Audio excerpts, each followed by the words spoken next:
Welcome दोस्तों, मैं हूं एडवोकेट जितेंद्र। आज के वीडियो में बताने वाला हूं कि पति बिना सबूतों के भी केस को जीत सकते हैं। कई पतियों पे क्या होता है, झूठा केस हो जाता है और वो काफी घबरा जाते हैं। कई लोग मेरे पास में आते हैं, जो पति होते हैं मेरे पास में आते हैं। वो बताते हैं कि सर हमारी पत्नी ने हमारे ऊपर झूठा केस किया है। वो काफी घबराए हुए होते हैं। उनके मन में डर होता है कहीं पुलिस अरेस्ट कर लेगी, उनको गिरफ्तार करके यानी कि अरेस्ट करके जेल में डाल देगी, बिना वजह फंस जाएंगे, उनकी जिंदगी बर्बाद हो जाएगी। पर यहाँ पे आज मैं उनका जो डर है उसको दूर करने वाला हूँ। अगर आपके ऊपर झूठा केस हुआ है, आपके पास में अगर सबूत नहीं है, तो बिल्कुल भी घबराने की आवश्यकता नहीं है।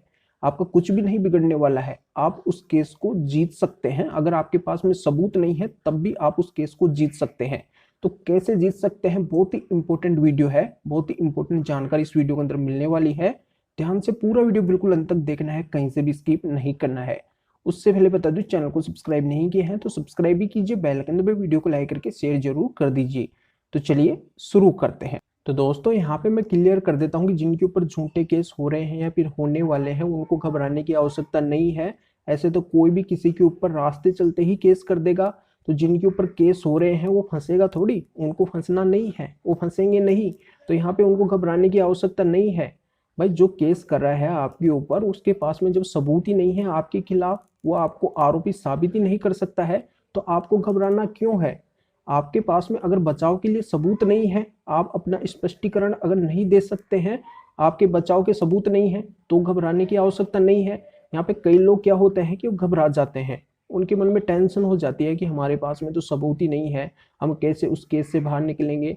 तो यहाँ पे मैं स्पष्ट कर देता हूँ कि जो आपके ऊपर केस करा है उसके पास में ही सबूत नहीं है, वही आपको दोषी नहीं ठहरा सकता है। तो आपको क्यों घबराना है, आपको सबूत क्यों रखने हैं। ऐसा ही केस अगर आपकी पत्नी आपके ऊपर करती है, देखो कई तरीके के केस पत्नी करती है, उसमें कई तरीके के आरोप लगाती है। जैसे पति के ऊपर भी लगाती है, पति के रिलेटिव के ऊपर भी लगाती है, पति के पेरेंट्स फैमिली मेंबर्स के ऊपर भी लगाती है। बहुत सारे केसों में ऐसा होता है। मैं यहाँ पे खुद अपने मन से नहीं बता रहा हूँ, ये आपको भी पता है क्योंकि प्रैक्टिकली मैंने देखा है। उसके अकॉर्डिंग मैं बता रहा हूँ कि आजकल झूठे केसों की संख्या दिनों दिन बढ़ती जा रही है और उसमें कई सारे झूठे आरोप भी होते हैं।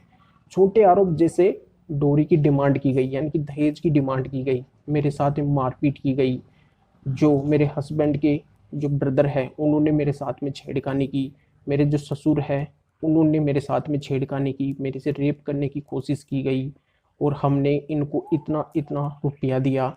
यानी कि ये बेबुनियाद कई तरीके के आरोप होते हैं। जब पत्नी के पास में इन सभी के सबूत ही नहीं है, वो साबित ही नहीं कर सकती है कि उसके साथ मारपीट हुई, उसका कोई मेडिकल उसके पास में है ही नहीं।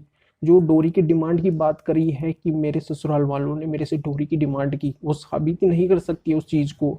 वो बोल रही है कि जो मेरे देवर हैं, यानी कि जो मेरे हस्बैंड के जो ब्रदर है उन्होंने मेरे साथ में छेड़खानी की, वो उस बात को साबित ही नहीं कर सकती है। या फिर वो आरोप लगाती है कि मेरे ससुर में जो मेरे देवर हैं उन्होंने मेरे से रेप करने की कोशिश की, वो इस बात को साबित ही नहीं कर सकती है। अननेचुरल सेक्स का कई बार आरोप लगाती है वो हस्बैंड के ऊपर, उस बात को साबित ही नहीं कर सकती है। या फिर वो बात लिखवाती है कि हमारे द्वारा इनको इतना मनी दिया गया, उस बात को साबित ही नहीं कर सकती, उसके पास में जब बिल्स वगैरह ही नहीं है। तो यहाँ पे जब उसके पास में सबूत नहीं है उन सभी चीजों के, वो केवल आरोपी आपके ऊपर लगा रही है और आप केवल उन आरोपों से ही अगर डर रहे हैं, तो यहाँ पे देखो डरने की आवश्यकता नहीं है। क्योंकि अगर आपके पास में उनके बचाव के सबूत भी नहीं है, तो फर्स्टली क्या है कि आपको यहाँ पे मजबूती से खड़े रहना है, मजबूती से खड़े रहना है। वो जो भी आरोप लगा रही है, पहले आप ये बात रखो कि ये जो हमारे ऊपर आरोप लगा रही है ये साबित करे, ये साबित करे कि हमने ऐसा किया है। जब हमने ऐसा किया ही नहीं है तो यहाँ पे हमारे ऊपर ये आरोप क्यों लगाए जा रहे हैं। तो आप अपनी बात मजबूती से रखेंगे और वो वहाँ पे उन आरोपों का कोई सबूत ही नहीं दे पाएगी, तो यहाँ पे आप आसानी से उस केस से बाहर निकल सकते हैं। तो फर्स्टली तो आपको ये ध्यान में रखना है। दूसरा इसमें यह ध्यान में रखना है कि आपकी जो ड्राफ्टिंग है, जो आपका जो जवाब है, जो भी आरोप वो लगा रही है, वो बहुत ही स्ट्रोंग होना चाहिए। यानी कि उसमें आपको क्या करना है कि जब भी आपके ऊपर केस हो तो उस केस की क्या है कि पूरी ड्राफ्टिंग आप अपने वकील साहब के साथ में बैठ के और उनको पूरी घटना बताओ। देखो वकील साहब से कोई भी बात नहीं छिपानी है, उनको ए टू जेड पूरी जानकारी आपको बतानी है, कब क्या हुआ क्या नहीं हुआ। और वो जो भी आरोप लगा रही है उसके अगेंस्ट जो भी आपके पास में जवाब है वो मजबूती से वहां पे आपको रखना पड़ेगा।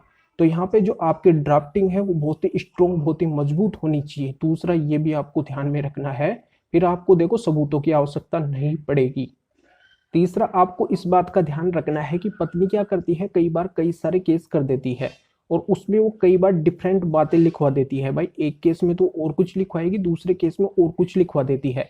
तो आपको क्या करना है कि उन डिफरेंट बातों को कोर्ट के सामने लेके आना है, कोर्ट को कन्विंस करना है, कोर्ट को बताना है कि ये देखिए यहाँ पे तो इस केस में इसने ये बातें लिखवाई है और सेम ऐसे ही केस में इसने ये बातें लिखवाई है।